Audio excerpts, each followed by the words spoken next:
Glória a Deus. Bom dia, irmãos, a paz de Cristo.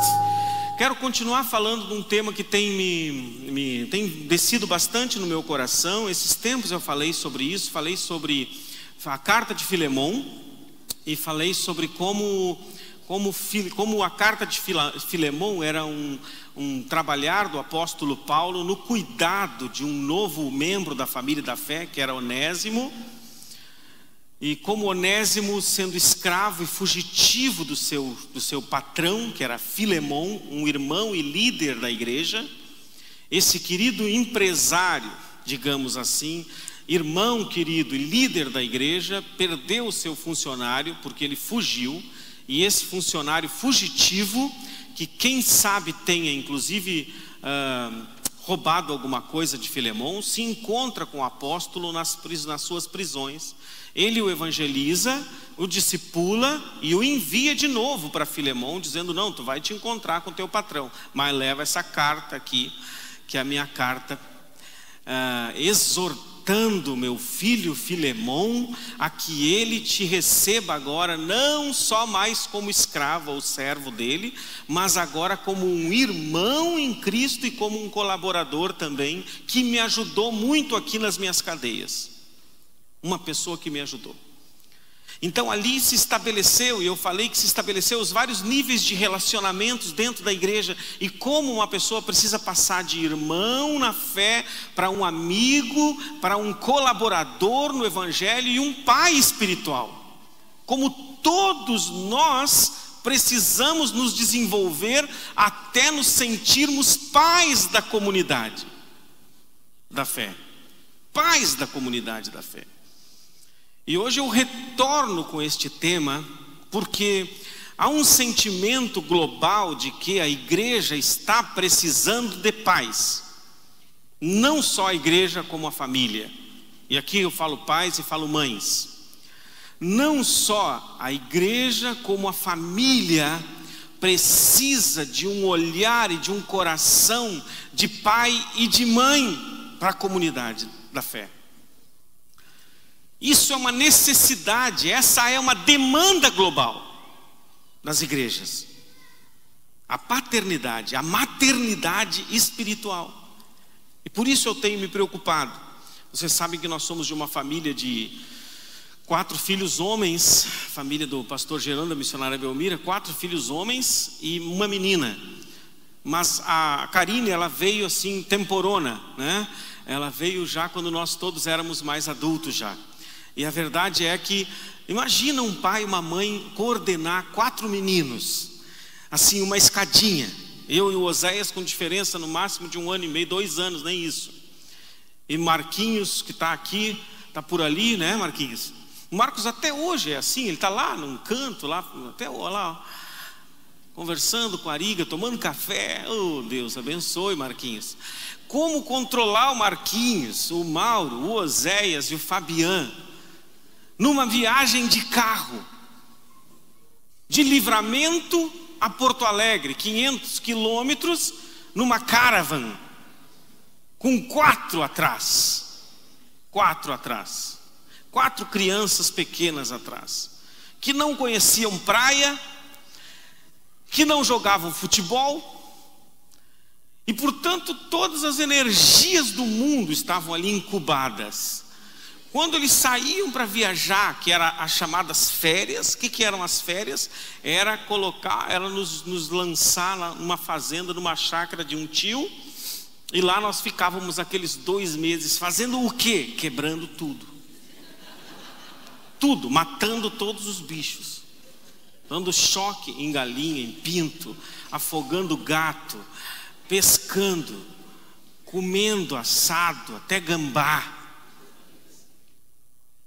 Era isso.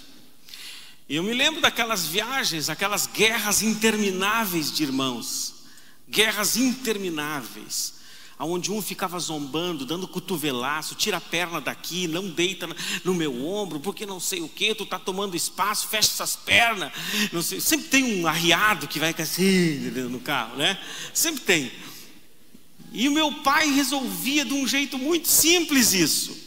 Ele avisava uma vez, avisava duas vezes, para com isso, para com isso. A minha mãe ao lado infernizando, digamos, o meu pai, faz alguma coisa, Jerônimo.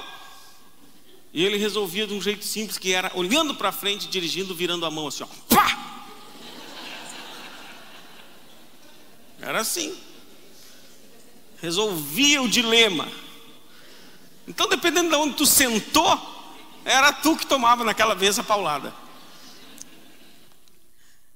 Mas a verdade é que resolvia. É claro que o do canto ficava assim, ó.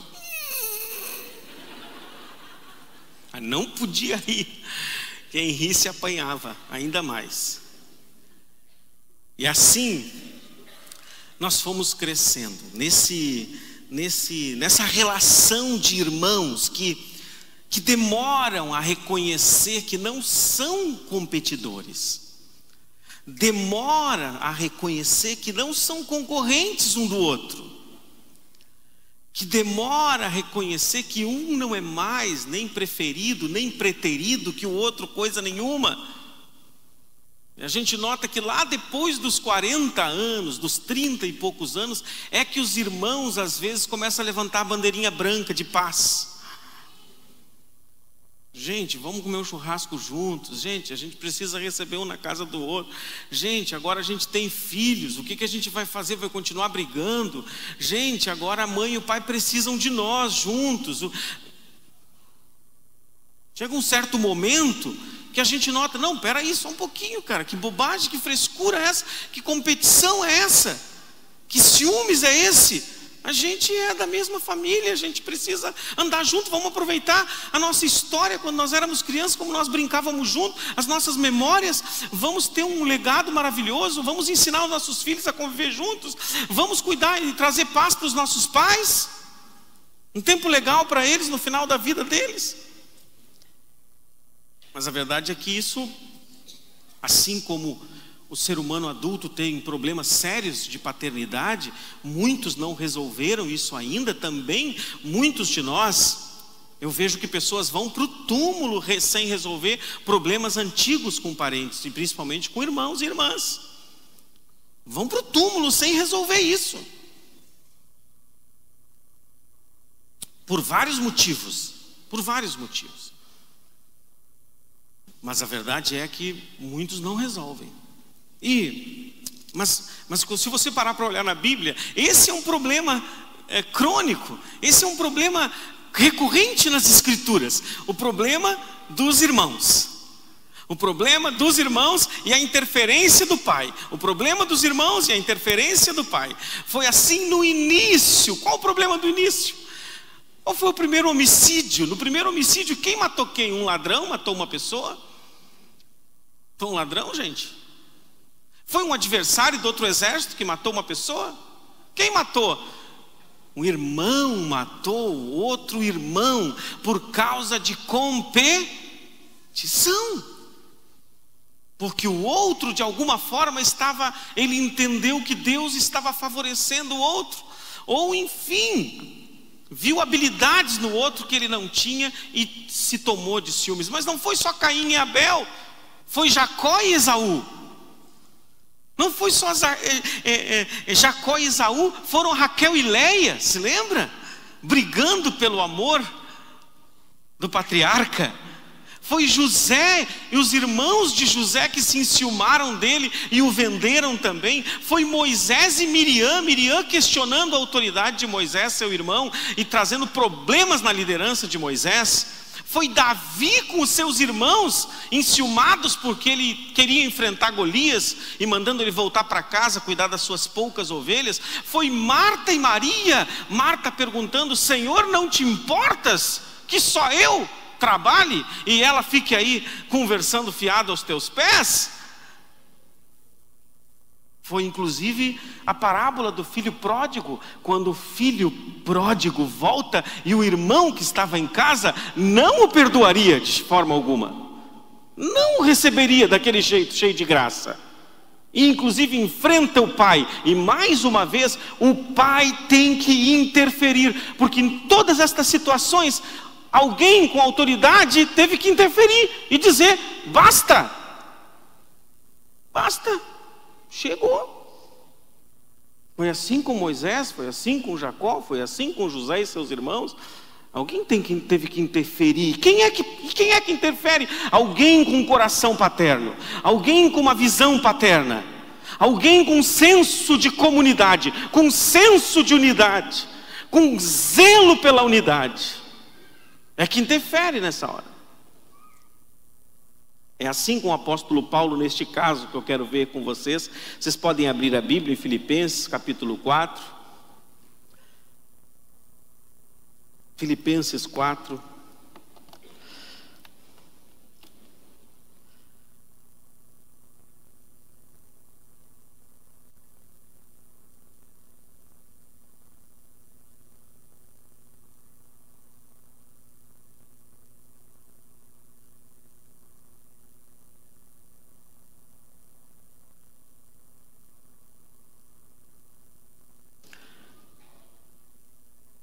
Diz assim, verso 1, 2 e 3. Meus queridos irmãos, eu sinto muitas saudades de vocês. Vocês me fazem tão feliz e eu me orgulho muito de vocês. Portanto, continuem todos firmes, vivendo unidos com o Senhor. Evódia,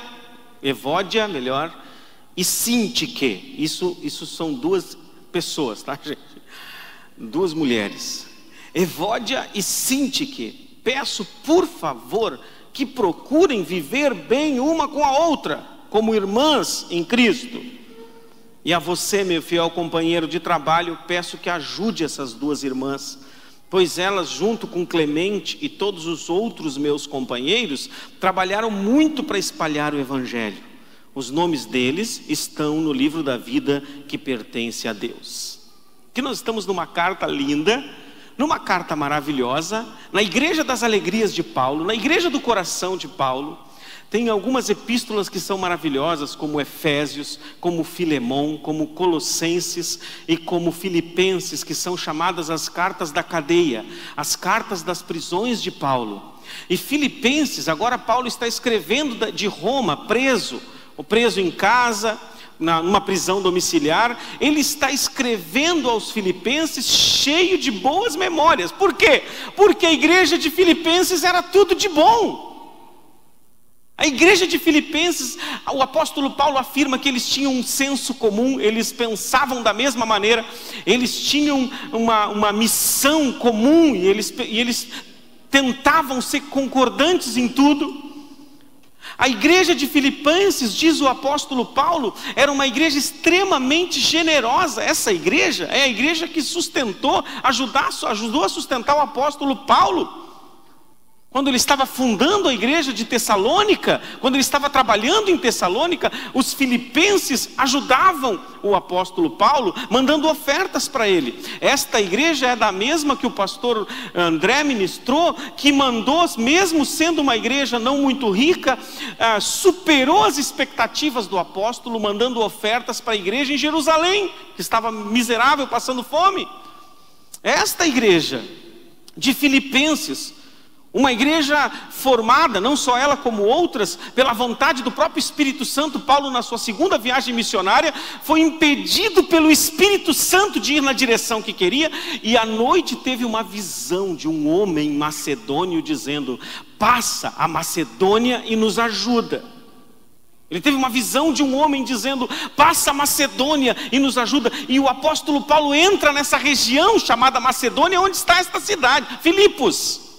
Tem esse nome porque o rei Filipe a fundou e colocou o seu nome nela. Filipenses. Paulo entra nessa cidade e parece que nela não há sinagoga, porque ele sempre entra nas cidades, procurava um grupo de judeus, aproveitava o sábado, que eles estavam reunidos nas sinagogas, e pregava ali, começando seu ministério e a sua igreja ali. Mas em Filipenses parece que não havia, porque Paulo sai fora dos portões da cidade e começa a pregar num rio, na beira do rio. E ali se converte a primeira pessoa chamada Lídia. Você vê que esta comunidade dessa região da Macedônia, as mulheres tinham personalidade muito forte. As mulheres eram educadas a ter liderança, a se envolver na política, a se envolver nas guerras, no governo da cidade, a ajudarem a trabalhar fora e trazer sustento para sua casa. Tanto que a primeira pessoa que se converte em Filipos, quem é? Lídia, uma vendedora de púrpura, de linhos finos, não usados pelos pobres, mas só pelos ricos. Ou seja, uma comerciante que conhece a Cristo. E logo você nota que mais mulheres, e não só conhece a Cristo, como sustenta Paulo, ajuda a sustentar o apóstolo Paulo. Lídia. E agora você vê mais duas mulheres que ajudaram Paulo na evangelização. O texto diz, Paulo diz, elas ambas me ajudaram muito na evangelização de Filipos, na construção da igreja. Eram pilares da igreja essas duas mulheres. E mais um terceiro que ele diz, você querido, meu fiel companheiro, que não se sabe bem quem é. Paulo diz, você meu fiel companheiro, provavelmente o portador da carta, não sei. Você me ajude a trabalhar com essas duas irmãs, a trabalhar nesse relacionamento delas que está difícil. Me ajude. Paulo está aqui tendo uma relação paternal. Uma relação de zelo por essa comunidade maravilhosa, mas que está com graves problemas. Duas irmãs queridas, líderes, e aqui não é irmãs consanguíneas, irmãs em Cristo, líderes da igreja, estão em divergência. Estão em divergência. E não diz qual é a divergência. Podia ser muitas divergências. A verdade é que ele aparece dizendo, irmãs, vocês vão ter que resolver. Resolvam essa parada de vocês. Agora, o que era? Pode ser que uma tivesse mais brilho, personalidade mais brilhante que a outra, aparecesse mais que a outra, fosse mais comunicativa que a outra.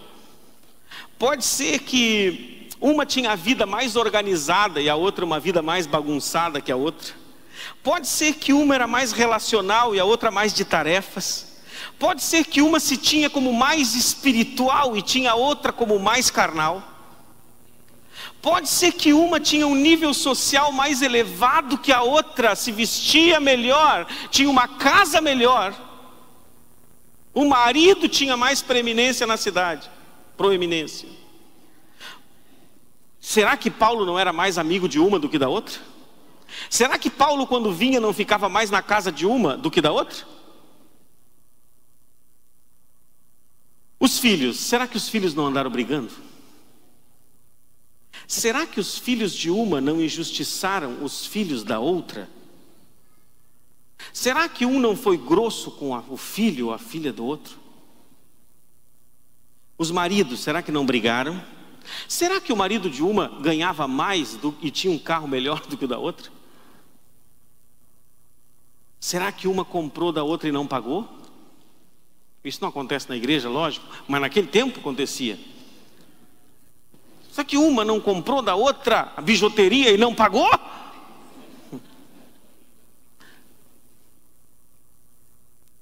A verdade é que é provável que uma não se importasse muito se a outra fosse embora da igreja. É possível que uma dissesse assim, até que enfim foi aquela pessoa chata, até que enfim aquela xaropona saiu da nossa igreja, graças a Deus que foi congregar no raio que o parta. Porque o senso de comunidade, o senso de família vai para o espaço nesse jogo de vaidades. Quando existe um jogo de vaidades numa comunidade ou numa família, esse senso de unidade vai para o espaço. Fique eu com a minha razão, fique eu com o meu direito. É assim mesmo, quando nós somos apenas uma comunidade de irmãos e não há no nosso meio pais. Exploda-se tudo desde que eu fique e fique com a razão. Eu me impressiono às vezes, irmãos, com a facilidade que alguém tem de desejar que uma pessoa desista de congregar. Eu me impressiono. Fico impressionado quando o jogo de vaidades faz uma pessoa aos poucos ir sendo excluída. Nos homens isso é fácil quando o cara ganha muito bem. Ele já ganha a ira de um monte de gente. E das mulheres quando ela é muito bonita. Se ela for muito feia, pode ficar. Não incomoda, meus homens não olham para ela. Agora, se for bonita, se for simpática, então, inteligente, carismática, talentosa e cheirosa, ferrou.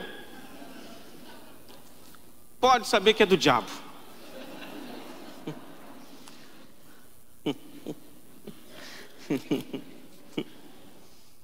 E se o cara tiver dinheiro, aí lascou, porque o problema dos homens é poder, né? É esse jogo de quem tem mais. Quer ver cunhado, odeia cunhado rico. Odeia esse cara, exibido. Vai de um exibido, é isso que ele é. Também, ó, no mínimo tá roubando. Que é? Se exploda, bem feito.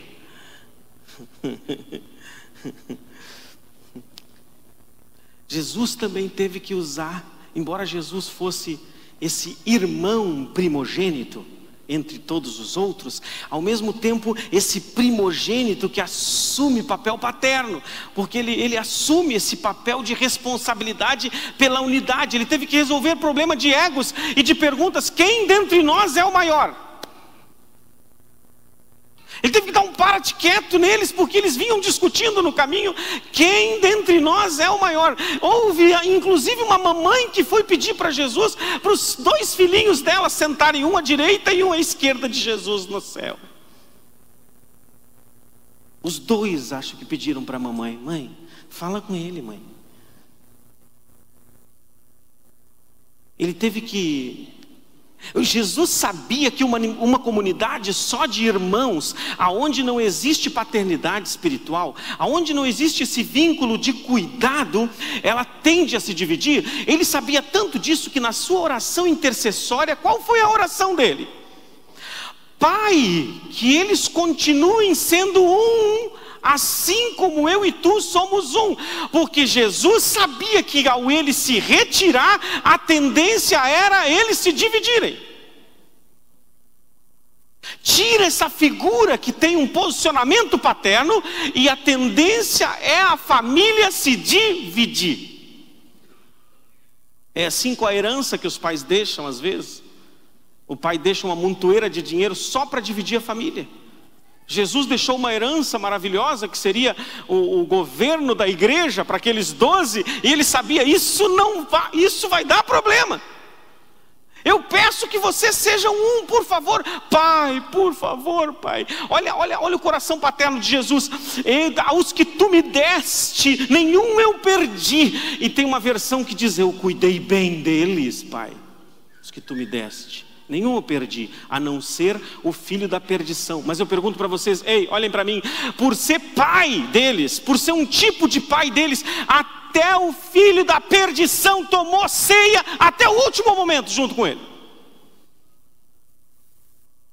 Porque se dependesse dos outros e os outros soubessem do coração de Judas, pode ter certeza que ele não tomaria aquela ceia junto.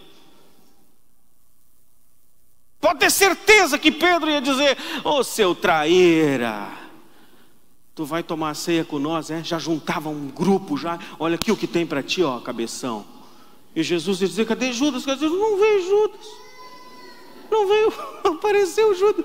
Judas com um olho desse tamanho em casa. Não veio, Senhor, não sei o que houve. Judas anda mal, ele anda mal, Senhor. Se dependesse, mas Jesus deixa ele, fica aqui, não, vai ficar aqui até o... Porque é um tipo de filho. É um tipo de filho. O apóstolo Paulo também se tornou esse pai inclusive dos apóstolos. Foi um apóstolo temporão, chegou depois, não era aceito como apóstolo no início pelo colegiado de apóstolos. Depois o colegiado o aceita, e depois que o aceita, o seu ministério, o seu coração é tão paterno que ele assume a paternidade do grupo e chega a repreender quem? Quem ele repreende? Aquele que esteve com Jesus. Paulo não esteve. Aquele que esteve com Jesus, e do próprio Jesus recebeu as chaves, dizendo: Pedro, eu vou dar as chaves para ti. Cuida da minha igreja, Pedro. Pois Paulo, que nasce depois de chamado por Jesus, já Jesus ressuscitado, Paulo que tem seu ministério lá nos anos 50, 60, da era cristã, ele encontra o Pedrão e diz: Pedrão, assume a paternidade do grupo, exorta Pedro na cara. Se converte, Pedro. Está sendo falso, cara. Que isso? Você nota o apóstolo Paulo sendo respeitado como paizão, botando ordem na casa. Botando ordem na casa. E eu não quero me estender, mas eu vejo essa necessidade de você. Você. E desenvolvendo a sua espiritualidade para parar de ser, às vezes, um menino e uma menina chorona na igreja. Você não nota que tem pessoas que estão em eternos mimimi na igreja?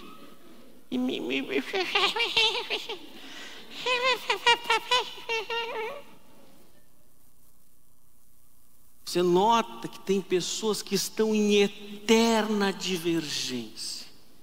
Eterna divergência com um ou com o outro, ao ponto que existem pessoas que são unanimidades na igreja, que todo mundo diz que pessoa do bem, que pessoa cuidadora, que pessoa admoestadora, que pessoa cheia de graça, que pessoa acolhedora. São unanimidade. Mas você olha pessoas que estão sempre de birra com alguém, como estas duas, que Paulo escreve a carta dos seus amores, mas tem que botar nessa carta uma vírgula, dizendo: só tem aí um negócio que está me incomodando, pô. Essas duas líderes, gente com tempo de fé suficiente para ser uma bênção para a gente, e agora estão com essa guerra. Então, e o pior, sabe qual é o nome delas? O nome de uma significa excelente jornada, e o nome da outra significa afortunada. As duas tinham vocação para ser gente feliz.